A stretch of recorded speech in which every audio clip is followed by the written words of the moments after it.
प्रकार तो बड़ा ही उत्तम प्रश्न किया है। इस महाशिव पुराण के सुनने से मनुष्य सभी प्रकार के पापों से निवृत्त छूट जाता है और अंत में भगवान शिव के लोक को प्राप्त कर लेता है। जब इतना सोनक जी महाराज ने सुना तो सोनक जी महाराज ने पुनः सूत जी महाराज से प्रश्न किया और कहने लगे, हे सूत जी महाराज, के विशुंतनिया कथिया पापिनो कलो।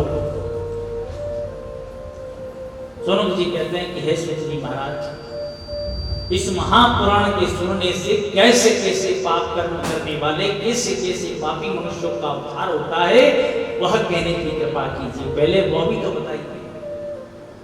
अब कहीं यदि अगर कोई टॉनिक लेने जाओ बाजार में तो पहले उससे उसके सारे फायदे पूछोगे, गुण पूछोगे कि इससे क्या क्या फायदा है, उसके बाद में लोग ऐसे तो ले। अब ये महा औषधि टॉनिक लेने जा रहे हो तो यहाँ पर भी पहले ठोक बजाना पड़ेगा। तो सूत जी महाराज से कहते हैं कि हे सूत जी महाराज, इस कथा के श्रवण करने से कौन कौन से पाप करने वाले प्राणी होते हैं, ऐसे कौन कौन से पापी हैं जिनका भी उद्धार हो जाता है। तो सूत जी महाराज कहते हैं कि हे सुनो कृष्ण, श्रवण करो। सूत उवाच, ये मानवाः पापकृतो दुराचारता खलाः कामादि निरताः नित्यं ते अपि शुद्ध्यनिव भवेत्। क्या कहा? सूत जी महाराज कहते हैं कि हे सोनक जी, इस पवन पवित्र कथा को श्रवण करने से जो जो पापियों का उद्धार होता है ना, अब बस तुम श्रवण करो कि जो दुराचारी होते हैं, दुराचारी किसे कहा जाता है? जो दुर्व्यवहार करता हो, ऐसे दुराचारी तथा काम में लिप्त रहने वाले, सदा क्रोध में भरे रहने वाले और नास्तिकता को प्राप्त हुए और कोई किसी पुराण के वाचन को श्रवण करने का सार्थक स्वरूप न मानने वाले और किए अनकिए का उपकार न मानने वाले, ऐसे जो महापापी लोग में होते हैं ना सोनक जी, तो वह प्राणी भी जब कथा का श्रवण कर लेते हैं, इस पवित्र कथा शिव पुराण का, तो ऐसे ऐसे पापियों का भी उद्धार हो जाता है। ऐसे ऐसे पाप करने वाले जो प्राणी होते हैं वह भी इस पुराण के सुनने से मुक्त हो जाते हैं। जो सत्यवादी ना हो, सदैव झूठ का सहारा लेकर के अपना काम बनाने में लगे रहने वाले, ऐसे तो प्राणी आज के संसार में बहुत सारे मिल जाएंगे। बाकी के मिले या नहीं मिले, लेकिन ऐसा तो व्यक्ति मिलते कि नहीं? ऐसे प्राणी जो सत्य से विमुख रहे, कभी सत्य का आचरण नहीं, बस झूठ बोल करके अपना कार्य सिद्ध करने में लगे रहने वाले, छल कपट के द्वारा संबंधों को बिगाड़ने वाले, किसी की गृहस्थी में भाई भाइयों का अच्छा प्रेम हो तो उसमें द्वेष लगाने वाले, गुरुओं की निंदा करने वाले, ब्राह्मणों का सत्कार न करने वाले, ऐसे ऐसे महापापी लोग संसार में बसते हैं। तो सोनक जी महाराज से सूत जी महाराज कहते हैं कि ऐसे ऐसे महापापी भी जो प्राणी होते हैं ना, उनका भी उद्धार शिव पुराण की कथा से हो जाता है। शिव महापुराण श्रवण और भगवान शिव जी के मंगलमय नाम का संकीर्तन कल्प वृक्ष के समान जीव की समस्त कामनाओं को पूर्ण कर देता है। ऐसा ये कल्प वृक्ष है।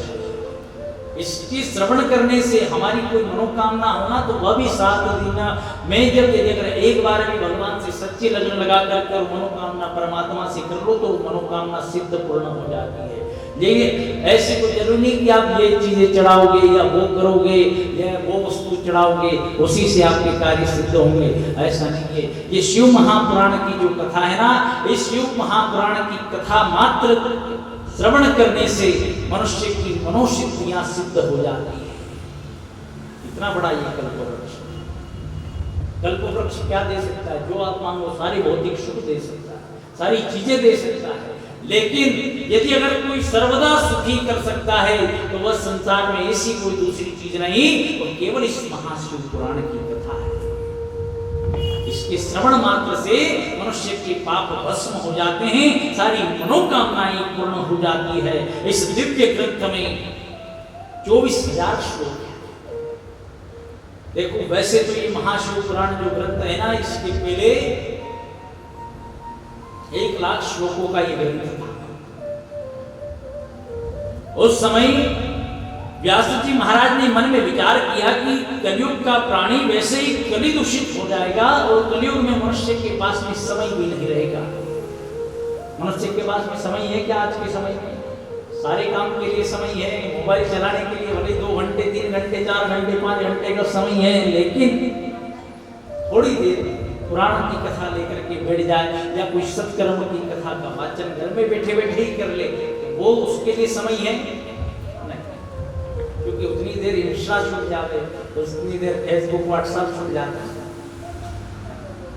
तो उसमें चलाने में भले 1 घंटे 2 घंटे 3 घंटे बिगाड़ देंगे, लेकिन कथाओं को हम वाचन नहीं कर सकते।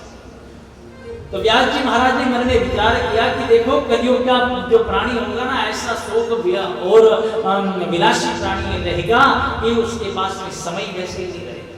और वैसे भी देखो जैसा मनुष्य करने लगा ना, तो वैसे ही परमात्मा ने भी करना प्रारंभ कर दिया। ये प्रकृति जो ना, प्रकृति पलट गई। हम कहते हैं कि अभी दिन में हमने कुछ समय पहले ही देखा, क्या देखा? अभी 1.5-2 महीने पहले का दृश्य क्या था? सभी लोगों ने देखा। एक दिन में तीनों मौसम को हमने दर्शन किया। क्या? गर्मी भी, ठंड भी और बरसात भी एक ही दिन, 24 घंटे में कितनी बार? 3 बार। मतलब जो 4 महीने में पलटने का मौसम है, वो कितनी देर में पलट रहा है? केवल 4 घंटे में पलट रहा है। तो प्रकृति तभी तो पलटी जब मनुष्य पलट गया, तभी प्रकृति पलटी। हम प्रकृति को दोष देते हैं ना, तो प्रकृति का दोष नहीं है, दोष हमारे कर्मों का है, क्योंकि हमने हमारी मर्यादाएं छोड़ दी। हमने जो हमारे कर्म थे उनको छोड़ दिया, हम उनसे वंचित हो गए। इसी के कारण से ये सारा दोष लिप्त होता जा रहा संसार, है ना। तो क्या सोचा व्यास जी महाराज ने कि कलयुग में तो मनुष्य के पास में वैसे भी समय नहीं रहेगा भक्ति करने के लिए, वैसे ही विलासी प्राणी हो जाएगा। तो उन्होंने इस महापुराण की संक्षिप्त करके इसका वर्णन किया, और संक्षिप्त जब किया तो 24,000 श्लोकों का मात्र ये शिव पुराण ग्रंथ रच दिया, जो संक्षिप्त जिसे 7 दिन में सुन करके और 7 संहिताओं का वाचन श्रवण करके प्राणी इस भाव से पार उतर सके। इसलिए भगवान व्यास वेद व्यास जी ने मनुष्य का और कलयुग के प्राणियों के उद्धार के लिए इस ग्रंथ को संक्षिप्त करके और महाशिव पुराण के रूप में प्रकट किया, जिसे आज हम सभी लोग यहाँ पर श्रवण करने के लिए बैठे हुए हैं। हम भी 7 दिन इन 7 संहिताओं का 24,000 श्लोकों का वाचन श्रवण करेंगे और भगवान महादेव से प्रार्थना करते हैं कि हे भगवान, ये जो कथा 7 दिन हम लोग श्रवण करें। देखो कथा हम भी नहीं करते, हम भी महादेव की शरण में बैठ करके कथा श्रवण करते हैं 3 घंटे। करने वाले तो है परमात्मा, उन्हीं की कृपा है, हमारी क्षमता नहीं। हम भी 3 घंटे बैठ करके यहाँ पर कथा श्रवण करते हैं, आप लोग भी कथा श्रवण करते हैं।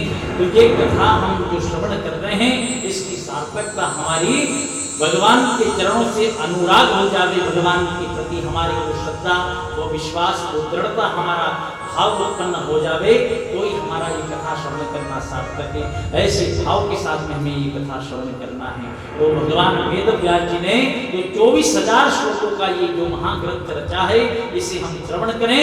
इससे पहले आइए 2 मिनट और भगवान के नाम का संकीर्तन करते हुए आगे पुनः कथा में प्रवेश करें।